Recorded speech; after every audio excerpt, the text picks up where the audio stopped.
Hello guys, how's it? Welcome to Shooting the Shit with Jeremy, the podcast where we talk about anything and everything, anyone and everyone. Enjoy the show.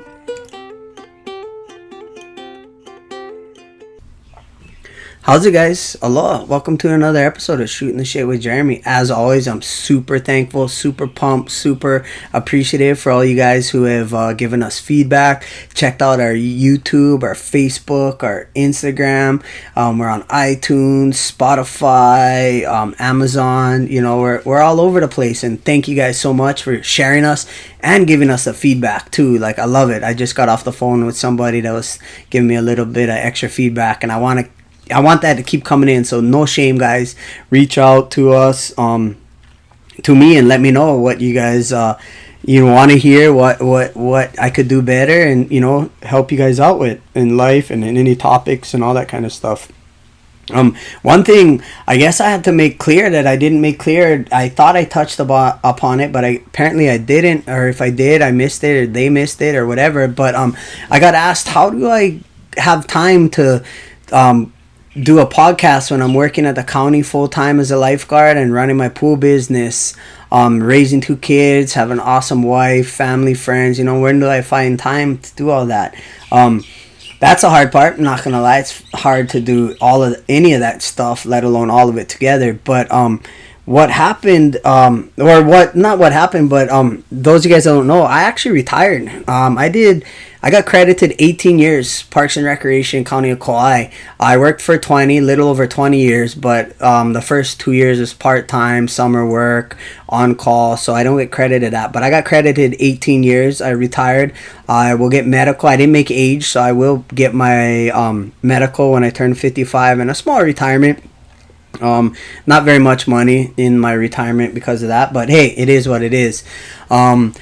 With retirement from the county, with anything in life, you have to know when's a good time to get in and get out, and when your time's up, and when it's time to move on. And with the county, I had a feeling, I had this little intuition that I was gonna leave. My pool business was taking off. I purchased combined 2 big pool businesses. My wife was pregnant with our first son, and I had this feeling that I was gonna go. It was just something that was just pushing me. And to be honest with you, my son was born, and I held him and I looked at him and I was like, I'm done. I was already on leave. I went on some personal leave before that. Like I told you guys in another podcast, I had a mental breakdown and I took some leave from work. I took about 6 weeks off from the county to try and, I was stressed. I was going to become a dad. I was, my business is taking off.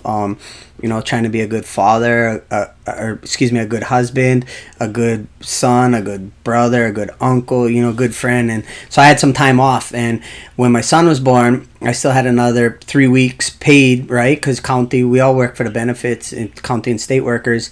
And I held my son and I looked at him and I looked at my wife laying in the bed, and I was like, I'm done. At that moment, I was done. I'm not putting in the 15, 16-hour days to make my business, my dream grow, put up with the bureaucracy of the county, dealing with all the ups and downs and headaches that came with my job as the swimming pool or aquatic supervisor.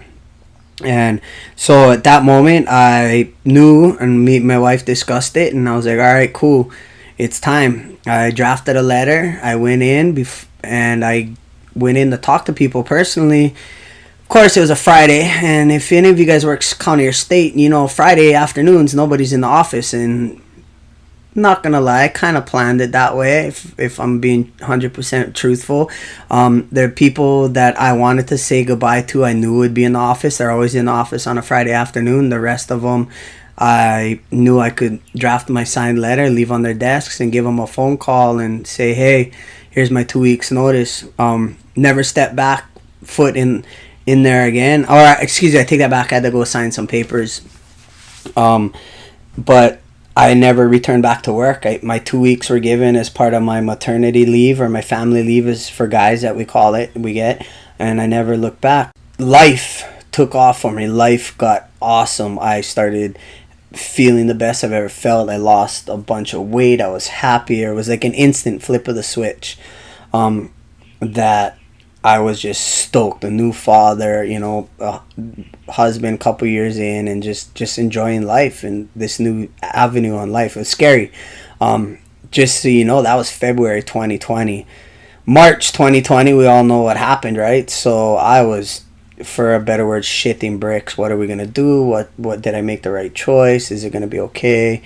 And when I was going through those thoughts and this fear and this and just the agony of trying to, did I do the right thing for my son? Did I do the right thing for my wife? Did I do the right thing for myself? I had this somewhat of an epiphany, I guess it would be called, or this thought or this remembrance or this issue. So here, let's just get into it.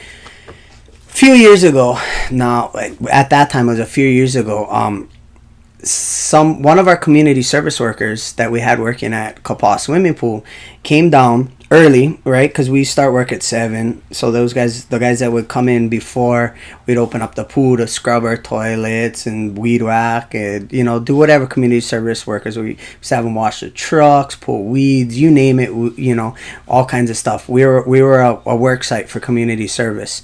That particular morning, this guy came in and he's like, "Ho, brother, I gotta ask you one question." I'm like, "Yeah, what's up, man?" I'm like, "Come on, let's go. We're gonna open up pretty soon. Just here's your list. This is what you gotta get done today."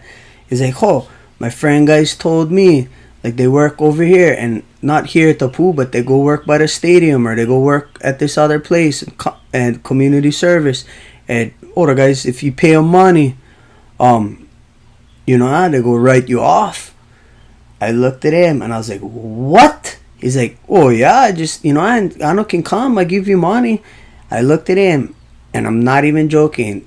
I told him, "Get the fuck out of here. Leave now. Beat it. Don't come back." And he's like, "Oh no, but no, I never mean nothing. I never mean nothing." I was like, "No, beat it. Get it. Get out of here." 8 o'clock or whatever time it was, the community, the people that send the community service workers to us, I call up my contact. I told her, "Hey, this guy just offered me money to write him off." I told him, "Beat it, get the F out of here, don't return." She's like, "What? I'm so sorry." And, you know, like, they're not supposed to do that. I was like, obviously they know they're not supposed to do that. And I'm not going down there. That's not right. You know, that's yeah, no, just beat it. Don't send me that guy again. Turned out to be a pretty big issue. That issue they had a big write-up. I had to sign papers. I had to write the whole incident down. It got forwarded to my director at that time, director of Parks and Recreation, and I'm assuming the mayor, my boss, you know, recreation director, and it turned into a really, really big issue. And what came out of it was why I was having community service workers. Who approved these community service workers? Why did nobody know about these community service workers? It got turned into me being a bad guy. And let me remind you, I was working since the early 2000s, and there's community service workers coming to that pool since before I started in the early 2000s. There was no issues. Everybody was stoked because guess what? If we didn't have any work, they could go over to the neighborhood centers. They could go to a different park. It was all, you know, we were just one of the sites that opened a little earlier that these guys could go to. No issues at all. Hundreds of people came. Some good people that came through there that just, you know, from everything. We had non-violent offenders, right? So usually traffic incidents, all that kind of stuff. We couldn't have any high whatever offenders because, you know, we have children, they were using equipment like weed whackers, lawnmowers, and all that kind of stuff. So there was, you know, there was no issues all these years. It turned into me basically being the bad guy. And they took away all the community service workers, no community service workers. All of a sudden, after almost 20 years of working there, 15 years probably at that time, is Kapaa Pool couldn't have the pool couldn't have community service workers because of this one incident, and I got in trouble for it. And I started looking back and thinking about it. It took me a good 2 years since I quit in February 2020. So it's, you know, 2022 right now, realizing that I opened such a can of worms for the county with me turning this guy in for parks, the county and Parks and Recreation, because now they were under the microscope because so and so said that they took money or he took money to pay him off. And I was a bad guy because I brought light to this situation, so I got in trouble for it. I got, not just me, my crew and the pool facilities got reprimanded. Not reprimanded, we didn't get written up, we didn't have any of that kind of reprimands, but we were not allowed to have community service workers anymore. It took me 2 years to realize what I did, and realize at this moment I was done with the county. I was done with the hidden stuff and the closed door agendas and all this stuff that is done that isn't morally correct, isn't right, is just straight up wrong. And I didn't know it at the time, but this was my aha moment, if you will. This was my time where I mentally checked out and said, this isn't for me. I can't keep doing this. I'm done. I'm out. I told you guys this story and I opened up about this because I feel and I hate seeing how it's sad how you can get in trouble for doing the right thing. How your morals, you have high morals, but it can have a negative effect. I don't want to say negative effect towards you because you're doing the right thing. I did the right thing. I knew I was doing the right thing, but yet now we don't have the extra help to come down and weed whack or whatever, scrub the toilets. Now, not just me, anybody, any of the workers now, even now, I'm assuming they haven't allowed any workers on. I haven't worked in 2 plus years, but I'm assuming they don't have any workers in there. Kapaa and Waimea swimming pool, that hurts the community. And then it also, these guys that are trying to better themselves through their community service, so it had a trickle down effect, all because I have morals and I did, and I'll do it 10 times over. I will, say and do the same thing and be like, hey, I'm not gonna take your money. That's not right. Beat it, So sometimes in life, you guys got to be careful. When you do the right thing, you might not get the response back that you think you deserve or that you thought you would get back or that might feel right. You might get a negative response back. You might get a feedback. You might get negative feedback, right? And there could be negative outcomes for you doing the right thing. I could care less. I don't work for those guys anymore. I am so happy with the choice that I made because I did the right thing. Maybe I did open a can of worms and those guys, are going to get caught. With doing the right thing and having morals and having high standards on keeping yourself at high standards is you have to do it for yourself. You're not doing it for nobody else. You're doing it for your self-worth, your self-being, being able to put your head down at night and sleep and not second guess and question yourself. Granted, like that situation when it first happened and I started getting all the callbacks or the like, what about this and how come you did this and who approved it, I for a brief little while I thought I did the wrong thing. I'm not, I'd be lying if I told you that I was like, man, I should have just took the money. None of this, we'd still have workers. I'd have a little extra, money in my pocket. There'd be no issues. It would be cherry.